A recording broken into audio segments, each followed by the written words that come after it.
तो भारतीय बाजारों के लिए लगातार दूसरा सत्र जबकि एक बेहतरीन कामकाज होता हुआ दिखाई पड़ा। बेहतरीन लास्ट आवर में और ज्यादा पिकअप करके गया और ओवरऑल मार्केट की सिचुएशन भी बेटर करके गया और खास तौर से आज खरीदारी फिर से ब्रॉडर मार्केट्स में थी।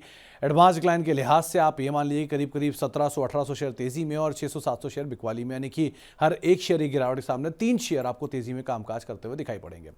आज इंडेक्स के लिहाज से आधा % की बढ़त रही। सेंसेक्स में निफ्टी करीब करीब आधा % ऊपर रहा, मिड कैप 3/4% ऊपर रहा, लेकिन स्मॉल कैप करीब करीब 1% ऊपर रहा, तो यहां पर आउट परफॉर्मेंस आते हुए दिखाई पड़ी। आईटी इंडेक्स आज फ्लैट साइड पर था, लेकिन निफ्टी बैंक ने बाजी मारी। 1.5% की तेजी यहां थी। पीएसयू बैंक 2.5% की तेजी के साथ कामकाज कर रहा था, तो बैंक्स की तरफ से इस बारी जोरदार तेजी बनते हुए दिखाई पड़ी।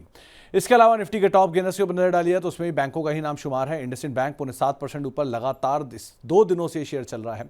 एक्सिस बैंक 4.5% तेजी यहां रही। ओएनजीसी 3.5% ऊपर रहा और ट्रेंड 3.5% के आसपास का उछाल यहां पर भी आता हुआ दिखाई पड़ा। निफ्टी गिरने वाले शेयरों की अगर बात किया तो प्रेशर था आज मारुति में 1.5% की बिकवाली, हिंडाल्को करीब 1.5% के आसपास की बिकवाली के साथ बंद हुआ, टाटा मोटर 1% नीचे रहा और इन्फोसिस करीब करीब 1% के आसपास की बिकवाली के साथ ये भी बंद होता हुआ दिखाई पड़ा।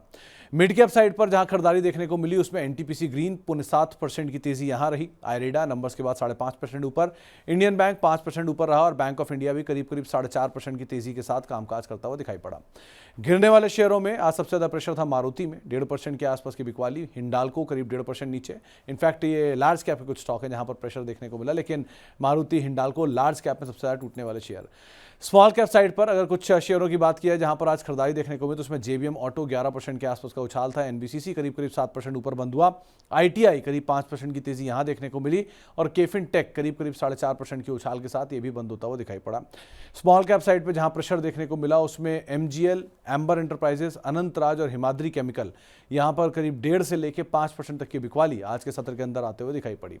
इसके अलावा एफएनओ में भी बाजी मारने वालों में एनबीसीसी का नाम सबसे ऊपर था, 7% ऊपर। इंडसइंड बैंक 7% की तेजी। इनफैक्ट एक समय पर तो ये शेयर 8% से ज्यादा की तेजी दिखा रहा था, लग रहा था अपर सर्किट भी लग जाएगा। आयरेडा 5.5% ऊपर और इंडियन बैंक करीब करीब 5% की तेजी के साथ ये भी कामकाज करता हुआ दिखाई पड़ा। गिरने वाले शेयरों में आज प्रेशर रहा जाइडस लाइफ में 6.5% का उछाल। इनफैक्ट पूरे फार्मा में भी प्रेशर था, तो लुपिन में भी करीब 4% के आसपास की बिकवाली बनते हुए दिखाई पड़ी। महानगर गैस 5% नीचे रहा और सोना कॉमस्टार करीब करीब 3.5% की बिकवाली के साथ ये भी एफएनओ के लूजर्स में इसका नाम शुमार होता हुआ दिखाई पड़ा।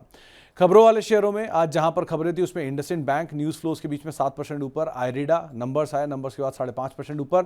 महानगर गैस, जो गैस की पाइपलाइन में 18% की कटौती की गई है महानगर गैस के लिए, उसका इंपैक्ट 5% नीचे। और जेंसॉल इंजीनियरिंग सेबी के कड़े फैसलों के बाद 5% का लोअर सर्किट स्टॉक में लगता हुआ दिखाई पड़ा। इसके अलावा आज साल के नए ऊपरी स्तरों पर पहुंचा पतंजलि 3.5% की तेजी, नारायण हृदयालय 3.5% की बढ़िया तेजी और ऑल टाइम हाइस पर शेयर कामकाज कर रहा है।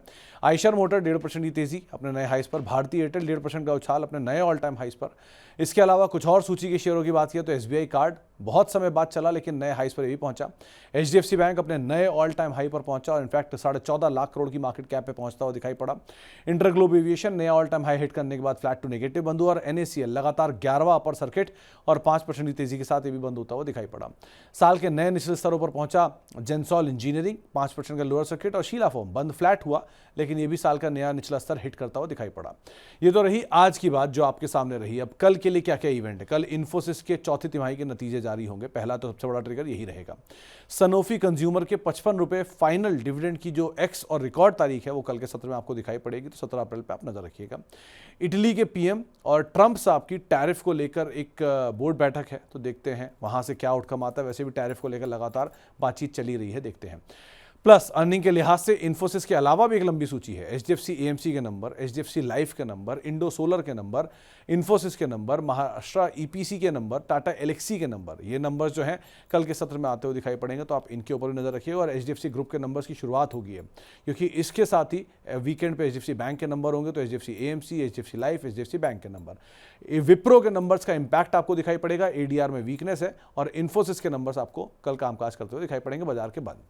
अब कल के लिए रणनीति क्या हो? कल के लिए आप खरीदारी करके चलेंगे, 23,700 आपका टारगेट रहेगा। 23,300 के स्टॉप लॉस के साथ आप खरीदारी करके चल सकते हैं। ये आपको राय आशीष बहेती जी दे रहे हैं और निफ्टी बैंक के अंदर भी उनकी राय सेम है, वहां पर भी आप खरीदारी करके चलेंगे। 52,800 का एक स्टॉप लॉस रखेंगे।